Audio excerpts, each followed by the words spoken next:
Vamos então começar em direto essa nossa live falando de superação com a nossa convidada especial lá de Rondonópolis, Mato Grosso. Sim, quem é ela? Ela é a Sandra Raquel.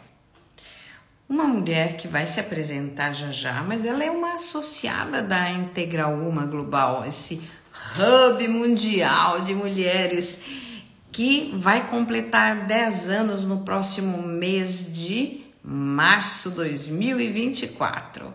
Estaremos no Brasil com uma caravana desde Portugal, indo para este evento. Estamos abrindo a informação para todas as mulheres que querem participar desse evento, para as empresas que querem apoiar, porque afinal de contas, nós vamos sim realizar esse evento de 10 anos e é uma homenagem às mulheres, porque é o Dia Internacional da Mulher que nasceu Integral Uma, e também porque nós queremos apresentar as 17 ODSs dentro deste nosso evento. O que são as 17 ODSs? Objetivos de Desenvolvimento Sustentável da ONU. É isso mesmo. Nós já temos, inclusive, palestrantes confirmadas. E muito bem-vinda, Andréia, muito bem-vinda, gente legal. Vamos enviar o aviãozinho, porque Sandra Raquel vem falar com a gente e todo mundo tem que saber quem é Sandra Raquel, diretamente de Mato Grosso, e eu, Tânia Trevisan, diretamente de Lisboa. Oi, Lília, olá, Léia, olá, Sandra. Vou chamar então a Sandra para vir falar agora já conosco. Ela já está aqui. Eu preciso... A Sandra, dá um oi, escreve aí, olá, para eu te puxar aqui para dentro, porque não estou conseguindo, então eu preciso que você venha para cá. Escreve olá, vem para essa live com a gente. E uma das informações importantes que eu quero passar para você que está aqui com a gente é que nós estamos fazendo uma viagem para a Tailândia com uma parada em Dubai em novembro. Se você quiser participar desta viagem, vai ser uma viagem realmente muito diferente, porque nós teremos inclusive a presença de uma professora de yoga. Pois é, e sendo uma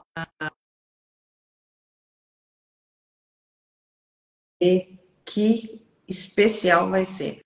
Dubai, uma noite, e depois mais 10 noites na Tailândia. Quer vir com a gente? Venha sim. Então, Sandra, eu já te chamei, agora você tem que aceitar aí. Olá! Eba, ela está entrando! Ela está entrando! A câmera não está virada para você, Sandra. Vire essa câmera para você, por favor. Aí. Cadê as... Agora sim. Olá, querida. Tudo bom? Oi, tudo bem? É o calor que tá deixando eu doida. Qual é a temperatura média aí, lindeza? 42. Meu Deus, 42 graus. Esse planeta tá bem maluco, hein, gente? Mas o estado do Mato Grosso é muito quente, né? É muito quente e a gente precisa ter muita árvore, muita natureza aí para dar uma equalizada na temperatura. Fala a verdade. Verdade.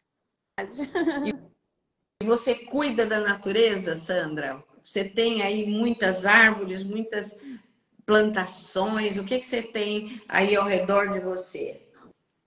Olha, é para falar a verdade? É. Não, eu sou assim, eu não sou muito, não sou muito movida a isso, né? Porque eu já tenho uma irmã que tem assim um monte de flores, a minha mãe também tem. Na minha casa são coisas simples, mas a gente tem uma árvore boa, que já tem uma boa sombra na frente de casa, né? A gente evita de fazer o corte, né, da árvore.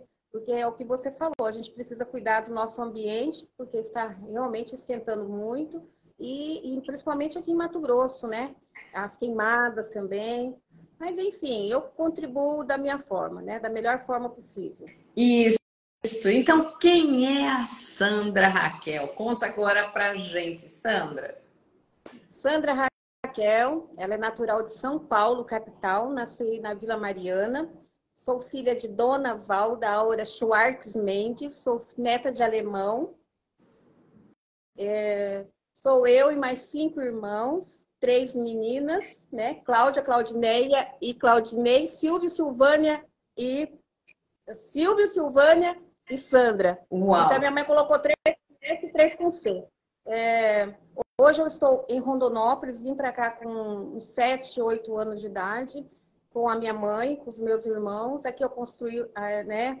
Fiquei moça, fui estudar, tive um casamento, que a gente vai falar sobre isso daqui a pouquinho. Então, Sandra Raquel é uma mulher muito forte, muito determinada. Eu sei o que eu quero, o que eu não quero. Eu sou muito determinada mesmo. Falo o que tenho que falar, sou muito franca, sou muito amável também. Sou uma pessoa que tenho compaixão pelos outros, pratico a sororidade, pratico a empatia com os meus irmãos e com as minhas irmãs. Então, Sandra Raquel é uma mulher que realmente se tornou essa grande mulher pela sua força e pela sua persistência. Então, Sandra Raquel se resume em resiliência.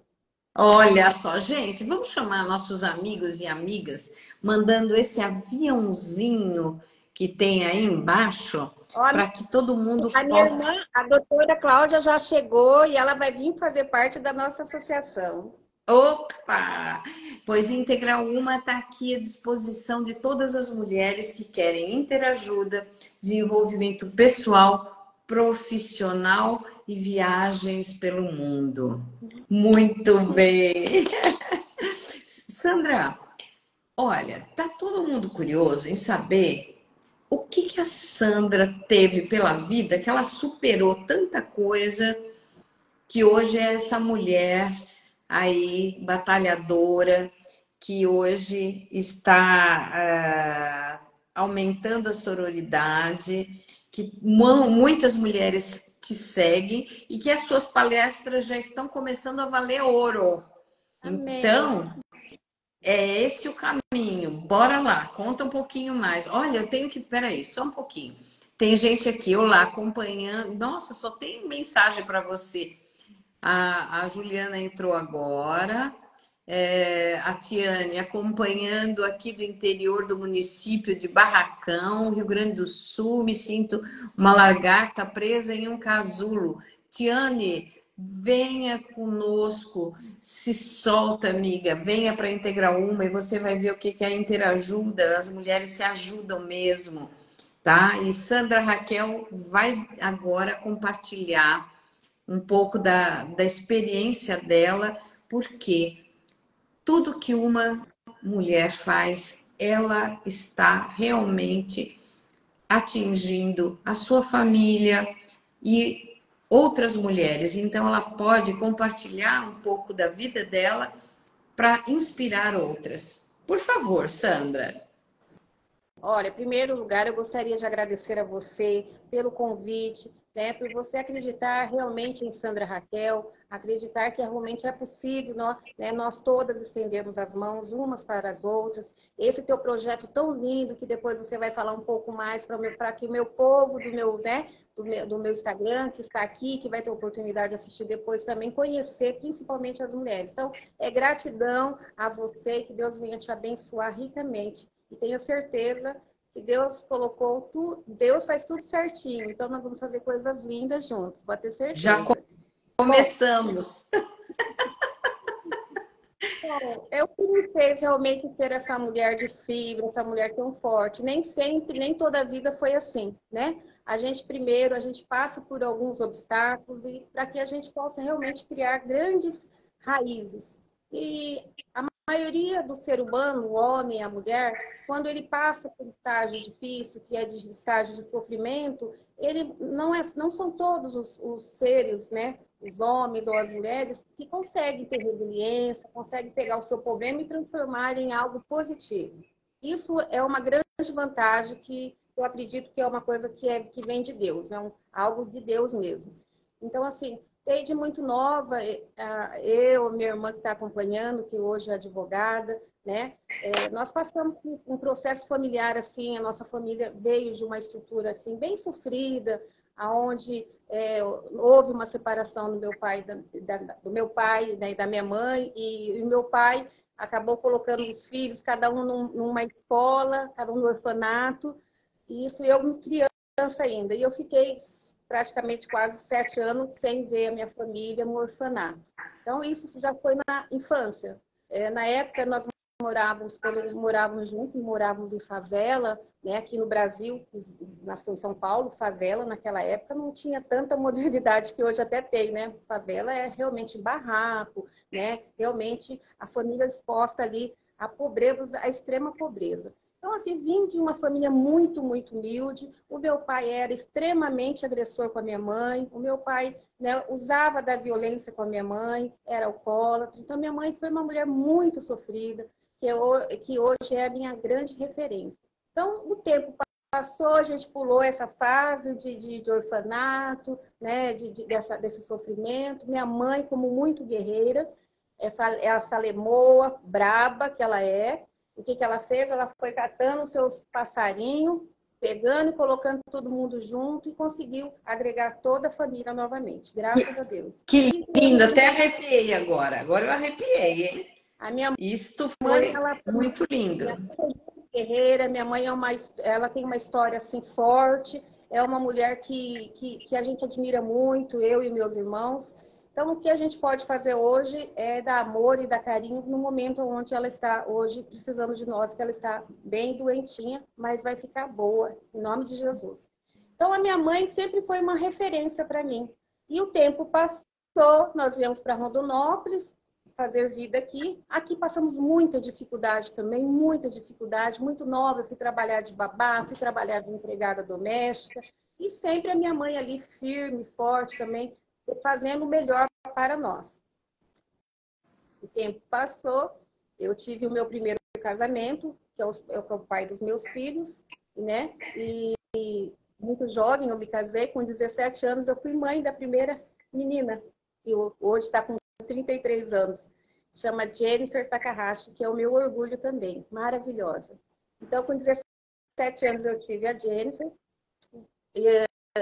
Na época, o meu marido, ele quis se mudar para uma outra cidade aqui perto. Mudamos para aquela cidade aqui pertinho, onde ele foi gerenciar uma loja.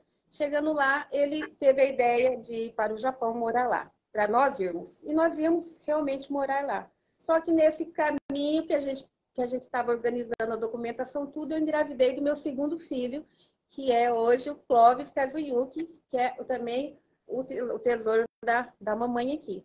E, então, naquela época, não aceitava mulheres grávidas. Então, como ele já tinha preparado toda a documentação, ele falou, eu vou e com 1 ano eu volto para buscar você e as crianças. Eu era muito jovem, com apenas 19 anos para 20 anos, não tinha, né, uma cabeça que eu tenho hoje para falar, não, o lugar do homem é junto com a mulher, ou vai todo mundo ou não vai ninguém. Hoje eu faria assim, né? Hoje eu estou casada, então meu marido hoje ele vai aonde eu vou, aonde não cabe ele não vai me caber, mas hoje eu tenho essa ideia, na época não, era muito jovem. E ele acabou indo para o Japão e eu fiquei com uma filhinha pequenininha de 1 ano e pouco e grávida de outro. Oh, meu Deus!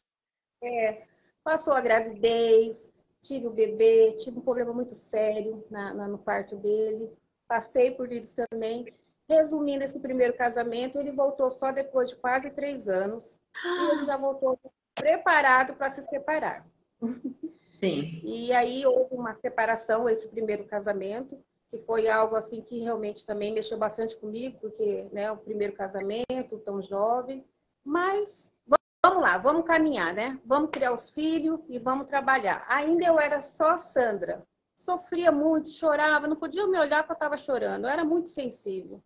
Então, assim, eu tinha 2 responsabilidades. Eu tinha 2 filhos para me criar e tinha que levantar minha cabeça. Então foi isso que eu fiz. Fui trabalhar de garçonete, fui trabalhar, fazer tudo que tinha que fazer. E as crianças cresceram, foram crescendo, né? Foram crescendo. E passou mais um tempinho, eu conheci uma outra pessoa. Eu acreditei que realmente daria certo, Tânia. Porque nós, mulheres, sobrevivemos de sonhos, de esperança e acreditamos, sim, que é possível ter relacionamentos saudáveis. E ainda na época eu ainda acreditava em Príncipe Encantado. Hoje eu sei que o Príncipe Encantado não existe, mas eu ainda achava que existia. E acabei conhecendo uma pessoa que eu achei que realmente seria ele, bem mais velho do que eu, inspirava bastante confiança, né? E eu falei, nossa, agora eu encontrei uma pessoa bacana. Então, com um tempo de namoro, depois nós fomos morar juntos. E com menos de 4 meses que nós estávamos casados, eu ouvi o primeiro empurrão mesmo, que ele me chamou, né, de vagabunda, sai daqui. E eu assustei, né, fiquei assustada, porque eu nunca tinha passado por isso. E também não tinha nenhum contato de ninguém que falasse para mim, ó, essa violência, tudo bem que eu via minha mãe passar essa violência, mas para mim era meio que meio que natural, né? Não é que é bem natural, é porque quem vê a mãe apanhar, quem vê essa relação da mãe passando dentro dessa relação abusiva, acha que pode ser uma continuidade, vamos dizer assim, pela imaturidade da pessoa. Mas ele me empurrou uma vez, eu aceitei assim, eu não fiz nada, não denunciei, não fiz nada, simplesmente chorei. Depois do primeiro empurrão veio o primeiro murro, veio o primeiro abuso sexual, e assim foi indo. Então virou esse ciclo vicioso que passou 1 ano, 2 anos, 3 anos, e se findou a 7 anos de uma relação extremamente abusiva. Mas você Aonde tinha medo dele, por isso que você não reagia? O que que era? muito, muito, muito medo, porque na época em que eu vivi isso, nós não tínhamos uma rede de proteção que realmente desse essa garantia de proteção, né? Não havia uma delegacia especializada, não havia um grupo de mulheres, não havia. Eu era muito assim, era eu, meus filhos e meu marido, eu não tinha uma relação fora da minha casa. Eu trabalhava para fora, mas a partir do momento que esse meu marido ele tomou posse de mim, que ele conseguiu o que realmente ele queria, que era me ter junto com ele dentro de uma casa, ele começou a se mostrar quem ele era de fato. Então eu ia trabalhar, ele ia na porta do meu trabalho, ele me xingava, ele me ameaçava e eu ia perdendo serviço, eu ia perdendo a credibilidade com a sociedade. Eu perdi uns 4, 5 trabalhos porque eu trabalhava no mercado, ele ia para as glândulas onde fica as mercadorias, ele ficava ali vigiando e quando passava um homem no meu caixa, ele saía de lá gritando, falando que ia matar, que eu era vagabunda, que eu não prestava, que eu estava ali. Nossa, E era então, assim, ciúme, era um ciúme doentio. era. E aí eu acabava perdendo o trabalho. Então, eu vivia, muitas vezes, durante o dia, eu vivia todas as formas de violência. A psicológica, que eu acordava com ele me ofendendo, né? Eu ia para o trabalho, lá ele fazia o que eu estou falando para você. Eu voltava para minha casa, continuava aquela tortura psicológica, me ofendendo, me xingando.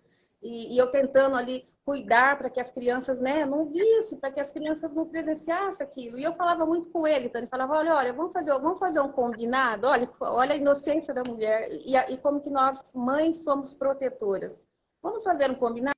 Se tiver que me bater, se tiver que fazer alguma coisa, não faça perto das crianças.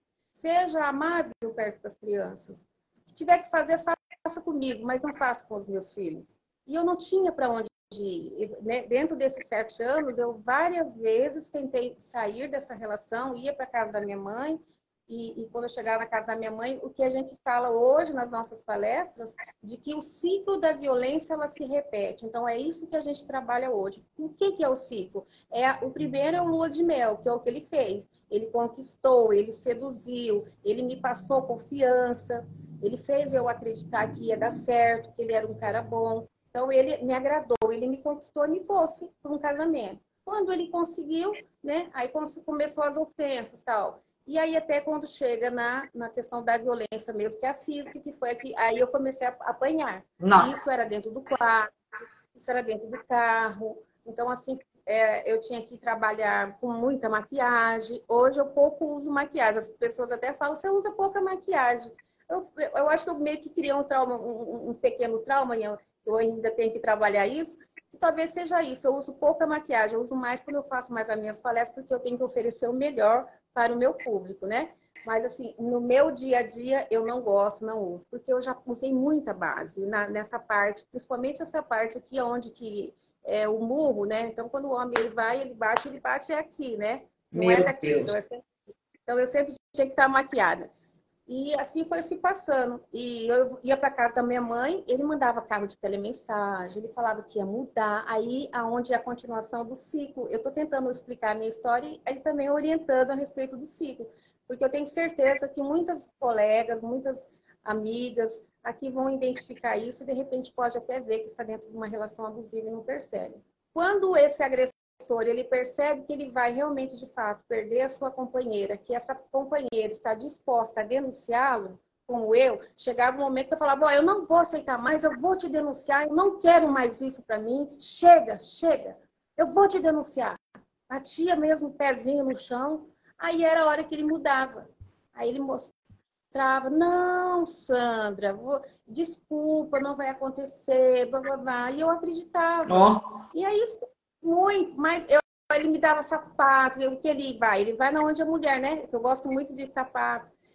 Sapato, perfume, assim, não era pelas coisas materiais que eu ia, pela sedução, eu ia porque eu realmente eu queria que desse certo. Porque eu já tinha saído de uma relação que não tinha dado certo, que era o primeiro casamento, o segundo casamento, né? Eu falei, vou tentar. Mas eu não estava percebendo que eu estava fazendo mal para mim e para os meus filhos, né? Mas eu queria romper essa relação. Eu dormia chorando e eu acordava chorando. Não tinha essa carinha boa de alegria. Eu era uma pessoa muito triste. isso Via assim durou, nos meus olhos. isso durou quantos anos, Sandra? 7 anos. E foi que então uma vez eu estava dirigindo, vou contar um breve relato bem rapidinho. Eu estava dirigindo meu carro, descendo uma avenida que tem aqui bem conhecida, movimentada, e ele me seguia para tudo que é lugar. Nós tínhamos uma situação muito boa e ele estava na caminhonete atrás. Eu não percebi, por um segundo assim, eu achei que ele não estava atrás de mim. Então eu estava dirigindo, parou no semáforo, um colega parou no carro do lado, era até um japonês, porque o pai dos meus filhos é japonês, né? E eu, Sandra, faz tempo que eu não te vejo, aquela coisa de companheirismo, de conversar, como é que você tá? Eu também era amiga do meu ex-marido e amigo, e eu cumprimentando ele. Quando eu estava cumprimentando ele no carro, sem maldade nenhuma, o Chico chegou, isso em plena avenida. O Chico chegou na minha janela, no meu carro, do lado, pegou uma chave de fenda, já veio com a chave de fenda, e ele, para fora do carro, ele só colocou um pouco o corpo dentro do carro e colocou a chave de fenda e falou, é aqui, então é assim que você conversa com seu amante, né? E falou aquelas palavras horríveis. E ele apertando, e apertando, e apertando, e apertando. Eu falei, meu Deus do céu, o que eu vou fazer? E ninguém fazia nada, ninguém fazia nada. O sinal abriu e os carros passavam, e aquele homem com aquela chave de fenda aqui. E eu vi que começou a machucar mesmo, né? E foi por Deus. Eu falei, meti o pé no acelerador, coloquei o pé no acelerador e saí. Ele até caiu assim. E eu, zarpei. Mas ele muito rápido. E ele já subiu na caminhonete dele e foi atrás de mim. E ficou meio que igual aqueles filminhos quando um vai atrás do outro. E eu desci umas 4 quadras, muito, muito, muito rápido. E na 4 quadras abaixo, virando à esquerda, tinha uma delegacia, que era uma delegacia não especializada. Eu me lembro como se fosse hoje. E eu lembrei que tinha essa delegacia. E eu virei com tudo, pronta de atropelar alguém, matar alguém, fazer mais vítimas. Eu sei que eu virei com tudo, já encostei esse carro, quase entrei com o carro dentro da delegacia e desci do carro já sangrando, porque ele conseguiu furar aqui, né? E até um bom tempo ficou uma cicatrizinha assim. E eu entrei dentro dessa delegacia gritando, chorando, desesperada. E veio um policial me atender. Mas o que está acontecendo? Sabe? Porque a vítima, naquela época, não tinha muito... A palavra da vítima não tinha muito valor. Porque como eu ia muitas vezes denunciar, e na época não tinha lei Maria da Penha, porque hoje a vítima já não pode mais tirar a denúncia, graças a Deus, porque muitas vezes a vítima tira a denúncia por medo, porque o homem agressor, ele faz com que ela tire, então foi o meu caso. Então, eu já estava desacreditada. Então, a polícia falou, o policial que me atendeu falou, mas você é de novo aqui? O que você está fazendo aqui? Bem assim. Eu falei, não, aqui, ó, ele tentou me matar. Quando eu termino, fechei a boca, quando eu olho para trás, adivinha quem está atrás? O Chico. E ele falou, olha, nossa, que bom que você entrou aqui, que bom que ela está aqui, porque ela toma remédio controlado, ela está descompensada, e eu vim aqui atrás dela, isso daí ela tentou se matar, meu Deus do céu, não faço, o que eu faço com ela? E ele inverteu as coisas, entendeu? E eu falei, Putz, Grila. E olha, nós estamos aqui com. Deixa eu só te falar uma coisa: tem várias mulheres que entraram aqui, que hoje passam por isso, estão aqui colocando seus relatos. Olha lá. Vivo um relacionamento narcisista com meu segundo marido. Também me casei muito nova. Meu primeiro marido começou com agressões já no dia do casamento. Meu Deus do céu. Sempre dizia se arrepender. Gente, são psicopatas, eles não se arrependem, eles fingem, né? Então, atenção para isso. Termina a sua história aí, querida. mas enfim, eu falei, não, mas eu mentira, eu não sou louca, não. Eu tentando mostrar para o policial, mas aí vem o corporativismo, vem o machismo, né? Vem a parceria, a união entre os homens, que a gente precisa também cuidar um pouco mais dessa questão de parceria, porque os homens são muito unidos, os homens são unidos. E aí eu caí como louca naquele momento. E eu estava saindo já de cabeça baixa para ir junto com o próprio agressor. Quando desceu, desceu, que era um prédio, assim, tinha uma parte de cima, desceu, na época era uma delegada muito, muito ativa aqui, que se chamava Adair, e ela desceu e ouviu o meu grito. Quando ela desceu, ela falou, o Chico estava saindo, ela falou, não, quero prende ele agora. Prende ele agora. Foi parecer que ela era a minha heroína, né? Porque ela foi a minha heroína. Eu falo assim até hoje para ela que eu vejo ela como uma super heroína. E ela pediu a prisão dele, porque já tinha, depois do exame de corpo de delito e tal. Mas como não tinha, né, não tinha muitas coisas e ele tinha recurso, ele acabou pagando, foi afiançável, né? E hoje também já não é mais a fiança. E aí eu fui para casa. Quando eu cheguei em casa, 2 horas depois ele chegou também. Imagina o que aconteceu, né? Quando ele chegou. Nossa, quis te Então, matar. foi.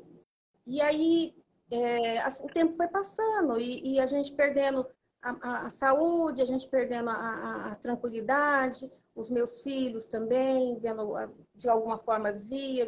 Às vezes nós estávamos comendo na mesa, o Chico simplesmente puxava a toalha e jogava tudo no chão, porque não estava do jeito que ele queria.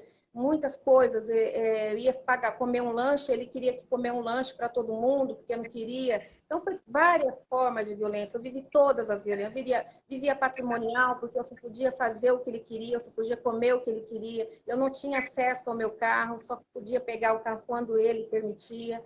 Eu só podia vestir o que ele dava para me vestir. Então, era tudo ele. Então, realmente, eu estava sendo estava presa. Presidiária, dentro de casa. Estava numa prisão, porém as grades eram transparentes, né? Invisíveis.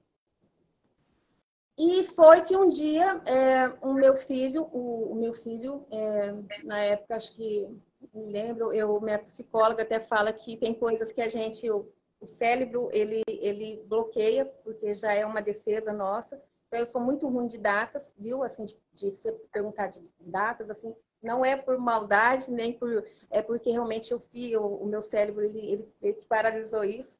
Então, falar de datas, eu não sei. Mas eu lembro, eu acho que o caso estava com 8, com 9 anos. E um dia meu filho chegou e falou para mim, falou, mãe, a gente sempre a gente sempre se emociona, mas talvez não, eu tive que passar por isso para que eu entendesse que eu tinha que ter uma atitude muito mais firme. Que talvez não estaria aqui hoje linda com esse vestido laranjado, com esse cabelo de Rapunzel. Eu não estaria aqui se eu não tivesse tido feito o que eu fiz. E aí o meu menino falou que quando ele crescesse, ele iria dar um jeito nessa situação. Entendeu, né? E para mim foi muito forte eu ouvir meu filho falar aquilo. E aí naquele momento, foi como se realmente fosse aquela virada de chave. Eu falei, agora você mexeu com com que você não podia mexer. Tipo assim, entende? Porque eu sempre falei, e naquele momento eu percebi que estava mexendo com meus filhos, e aquele momento eu acordei. Não era eu a vítima, era eu e meus filhos. Então, eu liguei para o pai das crianças, né, como eu expliquei, que era do primeiro casamento, falei para o Clóvis, que já estava no Brasil, já estava acomodado em Belo Horizonte com a esposa dele. Esposa essa que ele arrumou quando ele chegou lá ainda casado. Então, assim, é uma coisa, uma loucura, né? E aí falei para o Clóvis, falei, você fica um pouquinho com as crianças por algum tempo para mim organizar a minha vida, eu preciso organizar. E tudo é preparado por Deus. Ele falou, não, tudo bem. E assim, eu acabei tendo que me separar dos meus 2 filhos para mim poder realmente Por criar. uma boa causa, né?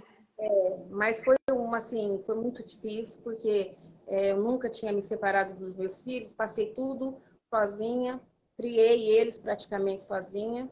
Lógico, ajuda com o apoio também da minha mãe sempre foi minha parceira, mas eu tive que fazer Sandra, isso. Sandra, só mais um tempinho, porque nós estamos aqui com outras mulheres que estão passando por isso e a gente vai ajudar agora. Em 2011, ela conheceu uma pessoa e com quem ela está em casa ainda. E a partir do primeiro ano juntos, ele começou a gritar com ela e ele queria, deixa eu só ver aqui, que se não for como ele queria, a coisa ia complicar. E ela foi aceitando. Há 2 anos ela começou a observar e pesquisar sobre o comportamento e descobriu que ele agride psicologicamente, subestimando e humilhando ela. Tiane, vai para a Secretaria da Mulher e busca logo ajuda psicológica também, amiga. Né? Vamos lá, Olha, Sandra, já vai dando essas dicas, já vai dando essas dicas.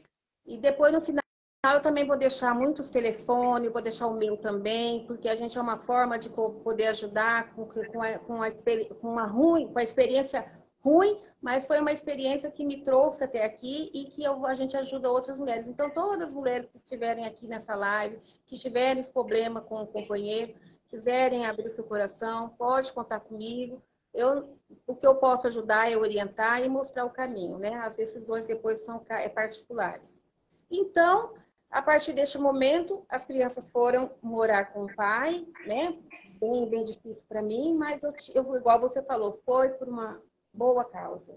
E eu fui, a minha irmã morava uma outra irmã que eu tenho, morava no Acre, e eu fui para lá, mas sem conhecer ninguém, sem nada. Simplesmente, para mim sair de casa, eu tive que sair praticamente com a roupa do corpo. Eu não fiquei com nada. E eu fui embora para lá.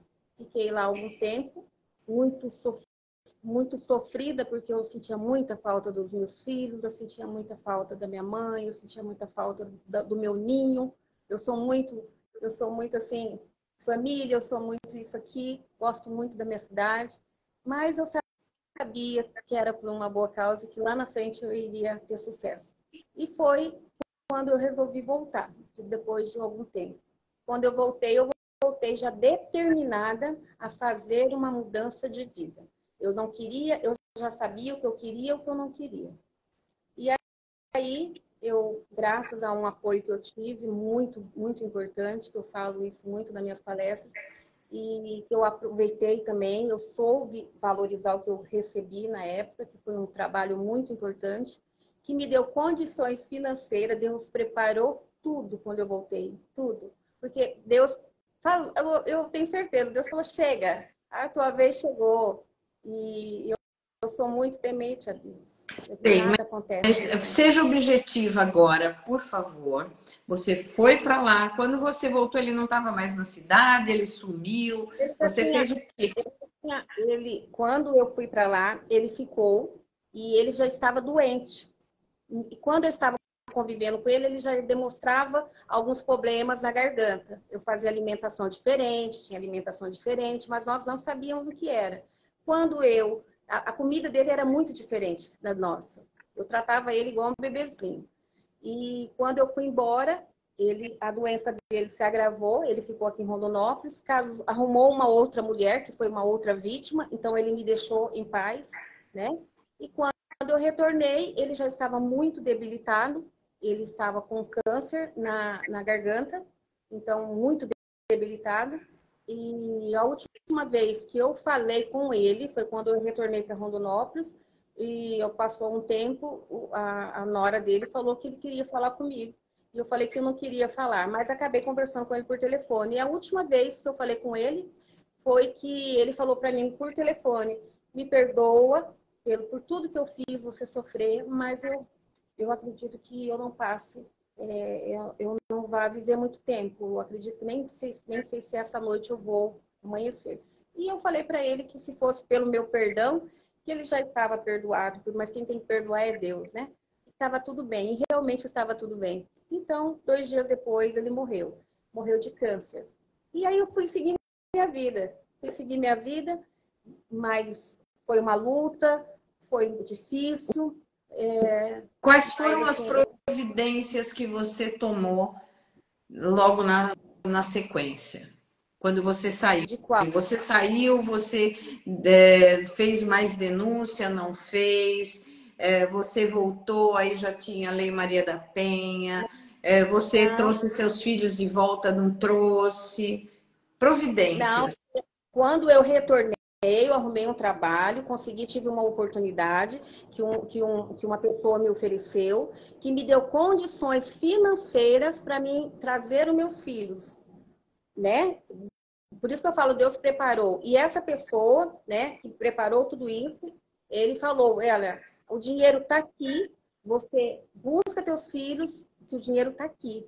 Então, assim, graças a ele, eu trouxe os meus filhos de volta, veio viver comigo novamente, e eu fui trabalhar, fui organizar minha vida. Não tinha Lei Maria da Penha ainda, foi antes de 2006 o que aconteceu comigo, e eu fui enfrentando a vida, Em 2004, eu conheci o Conselho Municipal do Direito das Mulheres aqui de Rondonópolis, fui apresentado através de uma amiga, participei da primeira reunião. Quando eu cheguei nessa reunião, eu falei: o que vocês, mulheres, estão fazendo aqui? Todo mundo sentadinhas, bonitinhas, conversando. Aí uma falou assim: aqui é o Conselho da Mulher e a gente protege as mulheres. Eu falei: não acredito que existe isso aqui em Rondonópolis. Eu falei: aqui é o meu lugar, eu não achei. E aí eu decidi que ali eu iria dar uma continuidade nesse trabalho. E ali eu fiquei como conselheira, como vice-presidente e passei como presidente do Conselho da Mulher aqui de Rondonópolis por 12 anos. Fiz um trabalho incrível, ajudei muitas, muitas mulheres, me tornei referência na luta pelo combate à violência no meu estado. Quando eu saí do conselho, eu também tem que oxigenar, tem que vir outras pessoas para dar outra cara, né? Eu não fiquei satisfeita. Eu falei: agora eu vou criar uma associação onde nós vamos ser as donas, nós vamos ser as patroas. Então, foi criado no ano de 2013, dia 15 de dezembro, dia 26 de dezembro de 2013, a Associação de Mulheres de Rondonópolis e região sul do Mato Grosso. Que bacana. O trabalho foi indo tão bom, que outras mulheres de todo o estado começaram a pedir ajuda, pedir reforço, pedir isso, pedir aquilo. Então, nós mudamos em 2019 para 2020, nós mudamos a nossa nomenclatura, né? para a Associação em Defesa e Garantia dos Direitos das Mulheres do Estado de Mato Grosso, aonde eu sou presidente fundadora. E então, assim, uma coisinha desse tamanho se transformou em algo muito grande. Hoje nós temos os advogados que trabalham para a gente, trabalham não, são voluntários, oferecem o seu trabalho para orientar as vítimas de violência. Nós temos, hoje estamos com 8 psicólogos que atendem nos seus consultórios as nossas vítimas, as pessoas que procuram a gente. Até um ano atrás nós tínhamos uma casa muito bem instalada, mas veio a pandemia, trouxe para a gente muita dificuldade financeira e nós fechamos. Mas o trabalho hoje continua. Então, essa é a história de Sandra Raquel, né? Uma mulher que superou tudo. E aí eu comecei a fazer palestra, eu comecei a me colocar à disposição das mulheres, eu comecei a motivar as mulheres a sair do casulo, a mostrar para elas que poderia, sim, recomeçar. Aí veio 2006, a Lei Maria da Penha foi sancionada na época, e a primeira providência que eu fiz foi conhecer Maria da Penha. Eu sou muito movida a isso, sabe? Eu acho que até já falei isso para você. Fui em Fortaleza para conhecer a Maria da Penha. Foi um desastre a minha viagem. Eu quero te contar um dia. As meninas morrem de rir das minhas palestras, porque mas depois acabei conhecendo a Maria da Penha. Já tive a oportunidade de estar com ela umas 4 vezes. Já estive com ela com bastante intimidade, junto com ela no quarto. Então, eu conheci uma pessoa maravilhosa, que é uma mulher que sofreu muito. A minha história não pega nem no pé do que a Maria da Penha passou. É uma história real, é uma história de uma mulher comum, uma cearense. Então, assim, a Maria da Penha, através dela, foi criada aqui no Brasil essa lei Maria da Penha. Então, veio fortaleceu essa rede, né? Então, hoje a mulher que é vítima de violência doméstica, hoje ela tem a lei Maria da Penha, hoje ela tem a delegacia especializada, ela tem os conselhos municipais, ela tem associações. Sabemos que alguma coisa fica a desejar, mas está muito... Já deu um passo, já deram um bom passo. Olha, agora eu te pergunto o seguinte, você acha que o fato de você ter aceitado esse início de violência e tudo mais se deve a você ser muito jovem ou a você ter visto a sua mãe ter também sido agredida e ter ficado quieta? Por que eu te pergunto isso? Porque isso reverbera nas outras gerações, né? Eu acredito que seja pelas duas coisas, é muito forte isso, né? Eu vim de uma família, passei a vida, né, praticamente vendo a minha mãe sofrer, e para mim meio que naturalizou, talvez seja isso a palavra, porque quando você vive dentro de uma relação e ninguém faz nada, né? Para uma criança que hoje vê a mãe apanhando e não toma nenhuma atitude, é normal.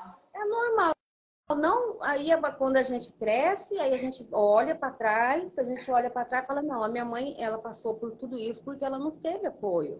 Mas na época a gente vê, é como uma criança, né? Quando a gente é pequenininha, a gente vê de forma diferente o céu. Então, assim, e também por eu ser muito jovem, ter vindo de uma família também muito fragilizada, eu vim de orfanato, eu fui criada num orfanato sem um apoio familiar, numa estrutura familiar. Então, tudo que eu fui conquistando, assim, foi assim, muito lento, foi pela minha força mesmo. Não, eu não aceito, eu não quero, eu não vou, entende?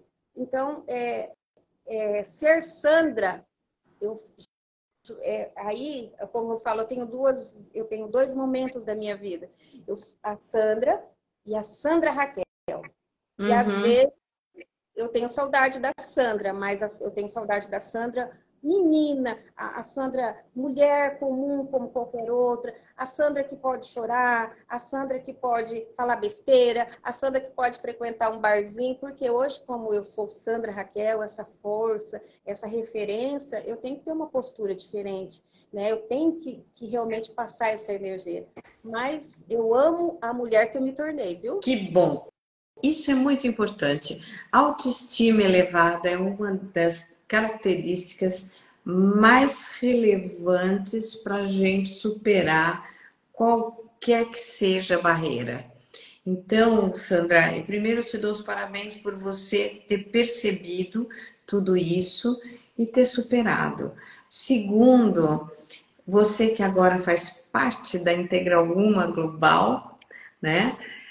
Tenho certeza que vai escutar outras histórias de mulheres que já superaram muitas coisas em várias áreas, quer seja de bullying na empresa, de burnout, que são superações, né? Todas essas são superações. E o melhor de tudo é que uma mulher pode ajudar a outra, uma puxa a outra para cima. É esse o nosso papel. E você que está assistindo aqui, Kelly, Tiane, Flora, Edneia. A Lid, ela é de Gaúcha do Norte. Eu fiz uma palestra maravilhosa lá para 500 mulheres, aonde eu estava de deusa grega. Foi incrível a energia daquelas mulheres de Gaúcha do Norte, bem longe daqui da minha cidade. E a gente, assim, a gente faz hoje palestras, mas as minhas palestras é palestra show. Por quê? Porque antes da pandemia eu fazia sempre aquela palestra tradicional, falar da violência, mas pós a pandemia, quando a gente passou por essa fase, quando nós retornamos, eu percebi que as pessoas andam ainda muito tristes, muito amarguradas. A pandemia deixou muitas sequelas para nós, né? Porque nós, quem não perdeu, a gente sofre com o sofrimento do outro, é igual na guerra. A gente está sofrendo pelos nossos irmãos. E aí eu fiz, como eu sou muito boa no humor, é engraçado, né? Eu vou eu vou para um lado e vou para o outro. Mas eu sou muito. Mas é bem isso. Veja bem, a grande diferença de ser palestrante e ser professora é porque na palestra, isso eu aprendi com Leila Navarro, que vai trazer outro grupo de palestrantes em fevereiro do próximo ano aqui para Portugal. Ser palestrante é trazer um tema e ir recheando esse tema com um bom humor, com tons diferentes de voz. Então você agora está vendo isso? Pois então, agora tá. É isso mesmo. Bom, então esta é a levada de ser uma palestrante e eu dou os parabéns para você seguir sua carreira. Espero que você esteja aqui em fevereiro com Leila Navarro e que continue fazendo as suas palestras, que agora valem ouro. Todas as palestras, quer seja ajudando de alguma forma, não só as mulheres, mas o ser humano, valem. Então, olha só, tem alguém aqui. Oi, vó Sandra. Que linda. Quem tá aí? O meu netinho? Quem tá escrito? Não consigo ver daqui. C.K. Takahashi. Oi, Sandra, é a Midori. Ela tá falando do Instagram do papai. Eu tenho, é o meu time, né?